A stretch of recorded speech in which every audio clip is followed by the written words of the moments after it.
सुप्रभात बच्चों, कैसे हैं आप बच्चों। पिछली वीडियो में हमने क्या किया था?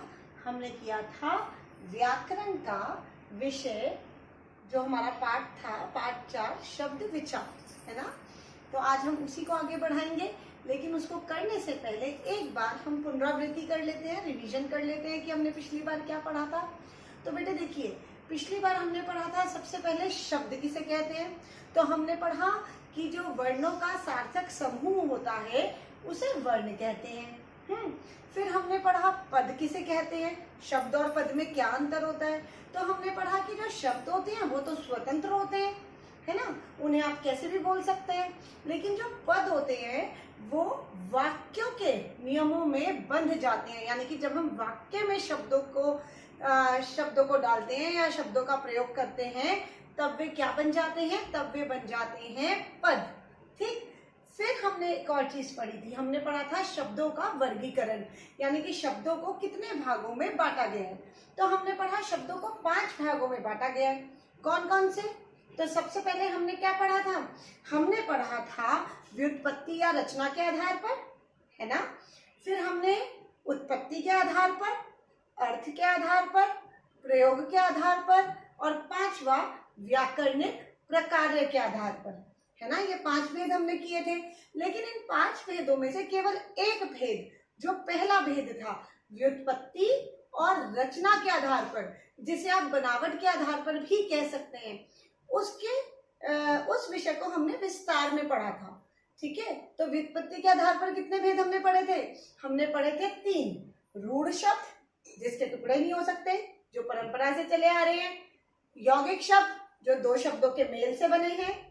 योग रूढ़ शब्द, जो 2 शब्दों के मेल से भी बने हैं और परंपरा से भी चले आ रहे हैं। तो इतना काम हमने अपनी पिछली वीडियो में पढ़ा था। मुझे पूरी उम्मीद है आपने किताब में से इस विषय को पढ़ा भी होगा, है ना, और जो मैंने कॉपी में काम दिया था करने के लिए वो किया भी होगा।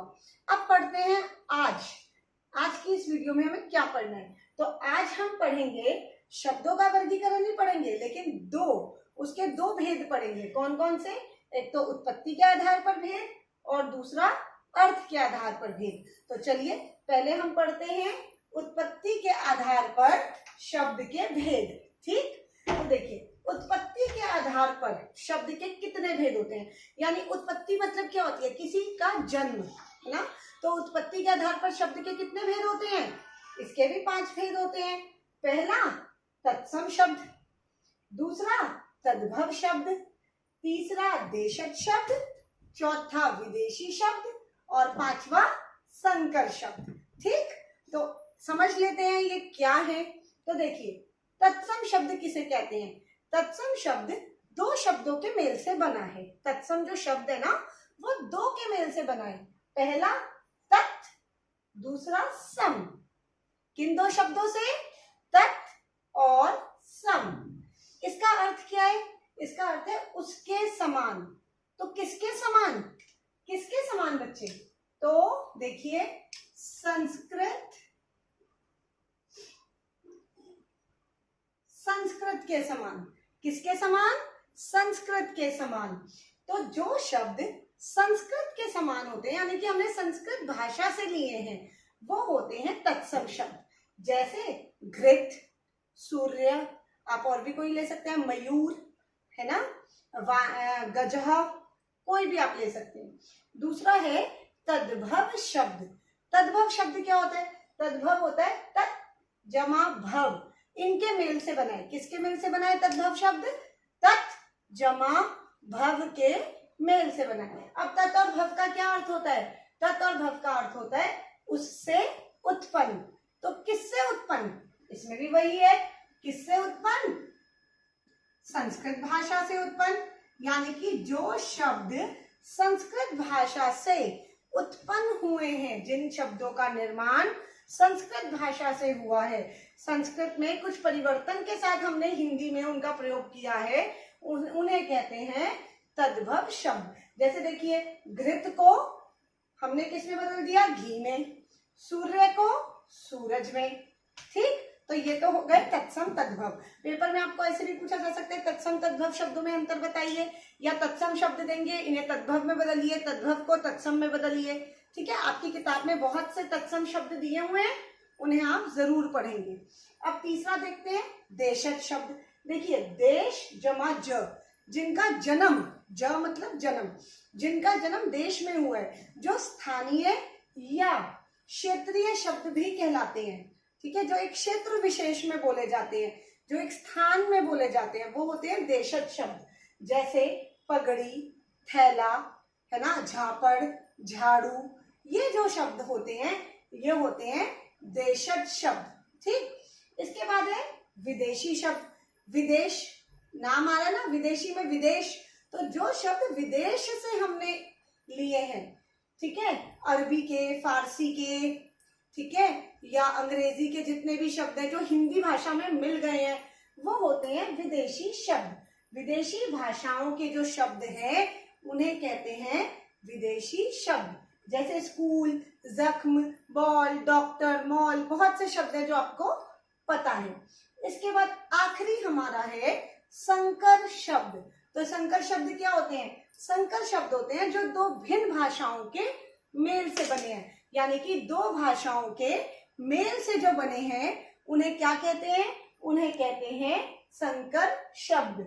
जैसे रेलगाड़ी, रेलगाड़ी में दो शब्द हैं, रेल और गाड़ी।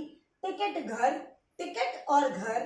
टिकट जो है, रेल जो है, ये अंग्रेजी का शब्द है और वो हिंदी के शब्द है। ठीक, तो दो भिन्न भाषाओं के मेल से जो बने वो क्या हो गए? संकर शब्द। तो ये तो हुआ उत्पत्ति के आधार पर शब्द के भेद। ठीक, चलिए बच्चों अब पढ़ते हैं अर्थ के आधार पर शब्द भेद, यानी कि अर्थ के आधार पर शब्द के कितने भेद होते हैं। तो अर्थ के आधार पर एकार्थी शब्द, अनेकार्थी शब्द, समानार्थी शब्द, विलोम शब्द, समरूपी भिन्नार्थक शब्द और वाक्यांश के लिए एक शब्द। ठीक, अब समझ लेते हैं क्या है। तो एकार्थी शब्द, देखो बच्चों नाम में ही आ रहा है एक आर्थी, यानी कि एक अर्थ देने वाला। वे शब्द जो केवल एक अर्थ देते हैं उन्हें कहते हैं एकार्थी शब्द। जैसे मकान, पेड़, एक ही अर्थ है ना, पेड़ मतलब पेड़ ही है, मकान का मतलब मकान है, छत एक ही मतलब है, पंखा एक ही मतलब है ना।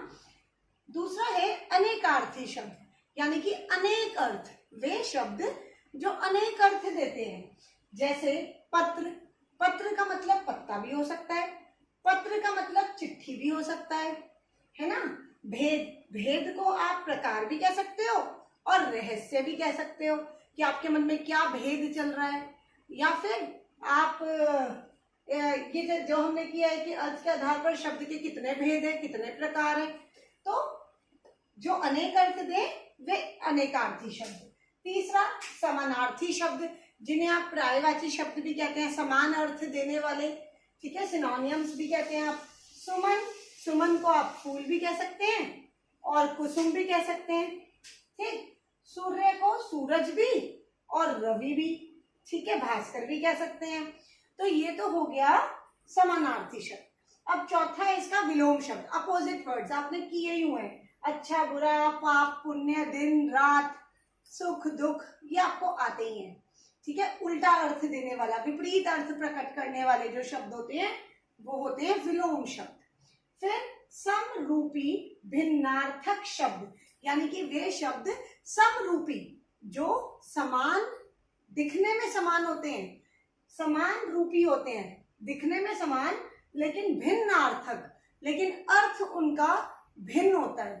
ठीक, जिन्हें आप होमोफोन्स कहते हैं इंग्लिश में।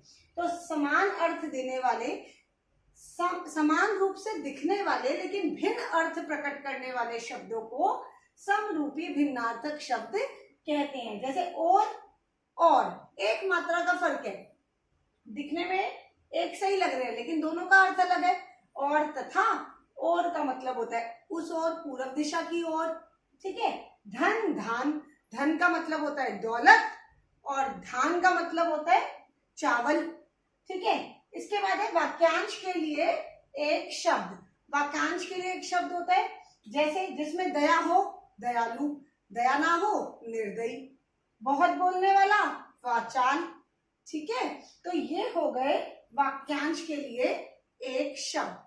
तो इस तरीके से आज हमने क्या पढ़ा, अर्थ के आधार पर भेद। तो ये दो, उत्पत्ति के आधार पर भेद और अर्थ के आधार पर भेद, हमारा कार्य पूरा होता है। लेकिन अब आपने क्या गृह कार्य करना है, घर से क्या काम करना है, वो अब मैं आपको बताने जा रही हूँ। गृह कार्य, तो क्या है आपका गृह कार्य? पहला प्रश्न है, संकर शब्द किसे कहते हैं, उदाहरण सहित लिखिए। ठीक। दूसरा, तत्सम और तद्भव शब्द में अंतर स्पष्ट कीजिए। आप बीच में लाइन डाल के पॉइंट्स में भी लिख सकते हैं, या तत्सम शब्द और तद्भव शब्द का एक एक अनुच्छेद रूप में भी लिख सकते हैं, आपकी मर्जी। तीसरा, देशज शब्द के 4 उदाहरण लिखिए। क्लियर? जो अर्थ के आधार पर बेटा भेद थे, उसका मैं गृह कार्य इसलिए नहीं दे रही हूं क्योंकि अगला जो पाठ है, पाठ 5 शब्द भंडार, उसमें यही इसी को विस्तार से समझाया गया है, तब हम करेंगे। ठीक। अगर आपको फिर भी कोई दिक्कत परेशानी होती है तो आप क्या करेंगे, मुझसे कमेंट बॉक्स में जरूर पूछेंगे।